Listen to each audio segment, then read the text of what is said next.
Again, back to your website, and which I really like. Again, No, I'm so happy to hear that. He's like, I did it myself, and, you know. I mean, my website isn't that good. So anyway, No. What I mean is, like, musicians that do their websites on their own, they just end up looking so like, you know, like. So thank you. That's a serious compliment. Now, you talked a little about your Indian roots. What was really appealing was that you are, again, not just a musician and not just a hippie or so, but you're also a very educated person because you got a BS in civil environmental engineering. How do you relate science? Could we say, is it science? Sure. Science versus music. Without getting all, like, you know, technical. I mean, Why on a gut level? Sure. I mean, I'll say a couple of things. I think, like, first of all, obviously, there's a lot of math in music, you know, and that's first and foremost. All the harmonics and all the counting and all that stuff. But beyond that, I think for me, what's really been helpful is engineering is very rigid. Like, for example, what I was learning was how to build bridges and structures and work with schedules and critical paths, which have to do with, like, what's important to get from here to here, those kind of things. And I think those skills have been really, really great to apply that into music, because where a lot of musicians I know, and again, maybe it's just the people I know, they can't deal with money. I'm talking about musicians, you know, or have no concept of, like, how to put a tour together, or how to, like, approach a simple, you know, geographical thing and have a budget and deal with, like, expenses and income and all that stuff. And, you know, it's not hard, but you have to kind of have a head for that. So I think my engineering discipline, where I'm, like, dealing with all these, like, super critical things, you know, and really helped me a lot. So engineering to me equals, like, discipline. And for me, that's that. And of course, like, you know, the counting and all the math that goes in the study of science and mathematics, there's a lot of that helps you as a musician, you know, like, you know, I've become a lot better about, like, just being able to count better and about how to understand subdivisions and, like, different, like, note structures and chords and progressions from a mathematical point of view, without going into all of that in this interview. Absolutely. I mean, it's connected on that level, you know. So, I mean, that's all I want to say about that. Yeah. Now, speaking now of you as a musician and band leader, your band is called Terada. Is it what is the meaning of Tarana? Tarana is a word from North Indian classical music, and usually it's a part or it's a section within a composition or within a rag where the musicians are making up phrases, and sometimes they do collaborations with dancers, and they make up. It's like made up sections on the spot. So basically, it's an improvised section, and obviously, you know, it's not completely improvised because they have an idea of what they're gonna work towards, but it's kind of like they're freestyling in that section. So that's the Tarana. So I felt inspired by that phrase. I'm like, I like that. I like that because Indian music has a lot in common with jazz. There's a lot of improvisation in Indian classical music where the melody is there, but how the sitar player or how the musician gets from point A to B, it's up to their creativity and their you know, their musicality. It's not written. They're not playing, you know, charts. So just like in, you know, in any classical tradition, whether it's Iranian classical music or whatever, right? There's just not written music. So how do you get from here to here? And some classical music traditions are more composed. Maybe the whole thing is like written or, you know, memorized. But in Indian music, it's kind of open. So for me, that's another similarity with jazz. So Tarana felt like, for me at the time, a perfect word to bridge like the ideas of improvisation, Indian music and jazz, without saying all those big words, just using one simple word. So now speaking really concrete about your band. Sure. Do you have any Indian music? Who are your regular members now? There's no regular members. It's like Spinal Tap. I hate to say that, but like, you know, it's New York. It's hard to keep regular people together. Like I've had amazing people who've been in the band. I've had Jason Huang, Shanir as the Blumenkrantz, Sam Bardfeld, Brandon Terzic, Sky Steele, Greg Heffernan, and now I'm working with a great Indian violinist named Trina Basu.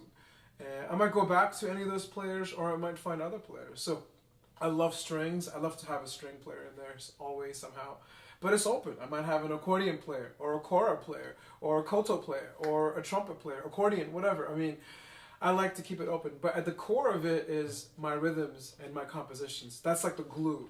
So in a nutshell, that's what it is. Because So I've who's realized like it's hard to just, you know, I mean, look, there are people that have regular bands and that's great. But I've just not had good luck because everyone has different bands. Everyone goes on tour. And you can't just wait for them. I really do understand you. Yeah, you know how it is for I know, right. the Terada and Dakar brothers. yeah, You know, yeah. you know how it is, man. You can't depend on your guys to book your gigs. Right. You'll never have a gig, you know. So, so who are you taking with you? You said next week you are going. Yeah, next week I'm doing some stuff in the Midwest. I got a grant as part of the Meet the Composers Fund to do a residency at the Erie Art Museum in Pennsylvania, and which is exciting because I'm going to be there a whole week. It's going to be workshops and concerts and clinics, and it's going to be kind of like a blend of everything. And I've never done anything like that, like in one venue. So there's going to be students, teachers, older kids, the general public. So it's going to be kind of like all of it. And then after that, we do a concert in Pittsburgh at this place called The Spot. And then we go on to Rochester, a place called The Bob Shop. And these are all like venues and cities I've played a lot before. Like I believe like, you know, one of the main reasons to tour is to create a community. Right. And to keep going back to the same cities. Because otherwise, how do they know you, right? So you keep going back. Oh, yeah, so Rob was here. There were 10 people here last time. Maybe next time there's 20. Right. Next time there's 30. And, you know, that's how it goes, you know, because we don't have the support of, like, the big labels that they can just put up big posters and get you the front page of, like, the arts section or a big write-up in Rolling Stone or whatever. We don't have that kind of support in this improvised creative music, you know. So it's very grassroots, you know, going back to the whole political thing. That's, again, another connection. To me, I'm inspired by that grassroots approach. You know, I apply that to music. Like, you got to keep doing the same things and building it up from the ground up, you know. So you got to keep it on the road, as they say, you know. So to show yourself, you again back to your webpage. Sure. Selected festivals and highlights. You played last 2009 with Shakira for a while. Sure, I did. Yeah. It's your sales point, right? It's a what? Your sales point. I guess, you know. I mean, So how was it? Just short. How was it with Chucky? It was amazing. She's a great person and you know, fantastic musician, and you know, I have a complete different appreciation for that pop world. As much as I have to be cynical about the music and about the work and you know the level of musicianship, and I met some of the greatest musicians while I was working with her, and it was very challenging and it was a lot of hard work, and yeah, that's all I'll say about that. Good. So don't ever underestimate. You know, pop music and the level of work that goes into making it look simple. Yeah. Absolutely. It's no joke. And I just found out, which is not true, but you were around the world. You were in Mexico, China, in Europe, of course, every year. Israel, which is my enemy. Israel and Lebanon, which are each other's You went to enemies. Taiwan. Did you go to Japan? I did, yes. Omiya. Yeah. You played only in Omiya once? Yeah. It was a cultural exchange between Pittsburgh and the sister it's city. written, right. Yeah. Oh, I see. And just a short impression, how is it to play in East Asia, like Japan, China, Taiwan? It's amazing, you know. And actually, I would separate Japan from the rest of Asia. Because Japan, to me, is much more advanced.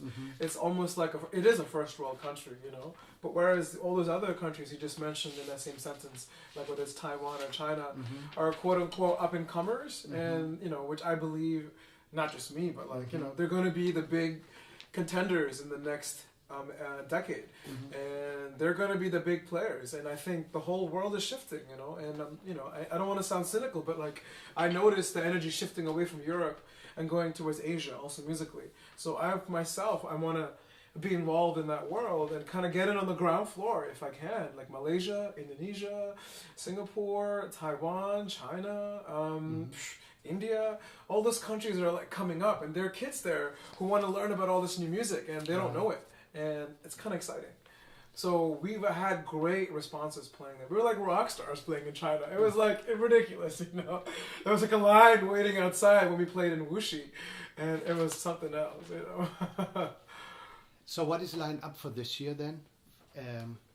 It's not 100% set. You know, it might change. For this tour, it's Trina, but for the next tour, it might be someone else or someone else. You know, or maybe even. Do you know this guy, Sarab? No, I don't. Ah, you mean the...